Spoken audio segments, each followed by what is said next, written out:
नमस्कार students corner या YouTube चॅनलवर सर्वांचं हार्दिक स्वागत। MH CET पासून अगदी कॉलेज ॲडमिशनपर्यंत प्रॉपर आणि खात्रीशीर माहिती आपल्या चॅनलवरती दिली जाते। त्यामुळे तुम्हाला जर MH CET करायची असाल आणि आपण आपल्या चॅनलवरती नवीन असाल तर आजच आपले चॅनल सबस्क्राईब करून ठेवा, जेणेकरून तुम्हाला प्रॉपर आणि खात्रीशीर माहिती मिळून जाणार आहे।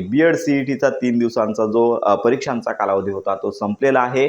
अनेक कॅन्डिडेट आहेत तर यांना एकच उत्कंठा लागलेली आहे की आता आम्ही CETची परीक्षा दिलेली आहे, मग या CET परीक्षेचा निकाल कधी लागणार। पण या संदर्भात निकाल लागण्यापूर्वी एक महत्त्वाची बाब म्हणजे काही 3 जे सेंटर आहेत, परीक्षा सेंटर आहेत, तर या ठिकाणी विद्यार्थ्यांची परीक्षा टेक्निकल एररमुळे रद्द झाली। याच्यामुळे काय झालं की ही परीक्षा 5 एप्रिल रोजी होणार आहे, म्हणजे पुन्हा शेड्यूल आहे। तर याच्यामध्ये केवळ ज्या विद्यार्थ्यांची परीक्षा रद्द झालेली आहे अशाच विद्यार्थ्यांसाठी ही संधी असणार आहे। ज्या विद्यार्थ्यांनी आणि जे विद्यार्थी एक्झाम सेंटरवरती गेलेच नाही आहेत, गैरहजर होते, अशा विद्यार्थ्यांना ही परीक्षा देता येणार नाही आहे। मग ही परीक्षा 5 एप्रिलला होईल आणि त्याच्यानंतर साधारणतः लक्षात घ्या की एप्रिल महिन्याच्या शेवटच्या आठवड्यापर्यंत निकाल लागणे अपेक्षित आहे। तर हा निकाल डायरेक्ट लागत नसतो, याचे देखील काही स्टेप आहेत। तर याच्यामध्ये सगळ्यात प्रथम विद्यार्थ्यांच्या लॉगिनमध्ये पहिली उत्तरपत्रिका प्रसिद्ध केली जाते। तर याच्यामध्ये तुम्ही दिलेले ऑप्शन आहेत ते तुम्हाला बघायला मिळतील आणि त्याच्या खाली करेक्ट आन्सर आहे तर हे पाहायला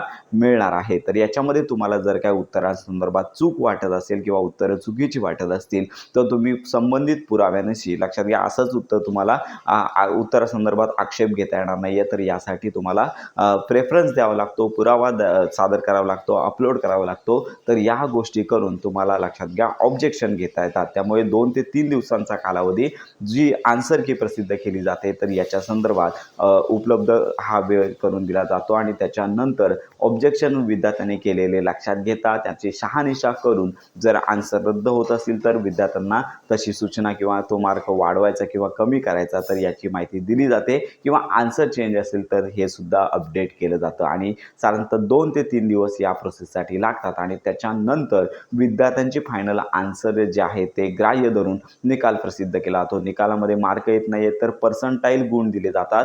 या संदर्भात आपण मागच्या व्हिडिओमध्ये देखील पाहिलं आहे। तर पर्सेंटाईल म्हणजे काय की प्रत्येक कॅटेगरीनुसार जो टॉपर विद्यार्थी आहे तर त्याला 100 पर्सेंटाईल आणि त्याच्या खाली असणाऱ्या विद्यार्थ्यांना उतरत्या क्रमाने मार्क दिले जातात। मग अशा प्रकारे साधारणतः 1 ते 1.5 आठवड्यांच्या कालावधीमध्ये हा निकाल आहे तो प्रसिद्ध केला जातो। तर ही प्रोसेस आहे साधारणतः या एप्रिल महिन्याच्या अखेरच्या आठवड्यापर्यंत सुरू होण्याची शक्यता आहे आणि साधारणतः हा निकाल आहे तो मेच्या पहिल्या किंवा दुसऱ्या आठवड्यापर्यंत जाण्याची शक्यता आहे। फक्त एवढंच की आपण कन्फर्म अशी तारीख सांगू शकत नाहीये, कारण का निकालाची सर्व प्रोसेस MHT CET पोर्टलच्या अंतर्गत असते। त्यामुळे ह्या प्रकारचा हा निकाल लागत असतो आणि याच्यामध्ये एक महत्त्वाची बाब आहे, परीक्षा 3 दिवसांमध्ये 3 वेगवेगळ्या शिफ्टमध्ये झाली।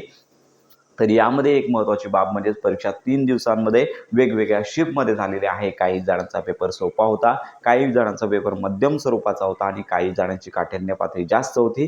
त्यामुळे CET परीक्षेमध्ये दरवर्षी नॉर्मलायझेशन प्रक्रिया अवलंबली जाते। त्यामुळे ज्यांचा पेपर कठीण गेला आणि ज्यांचा पेपर सोपा गेलेला आहे तर यांचं इक्वलायझेशन केलं जातं आणि त्याच्यानंतर नॉर्मलायझेशन प्रोसेस नंतर हा निकाल प्रसिद्ध केला जातो। तर अशा प्रकारची ही अपडेट निकालासंदर्भात आहे। तर या संदर्भात तुमच्या काय शंका असतील तर आपल्या व्हिडिओच्या कमेंट बॉक्समध्ये नक्की कळवा।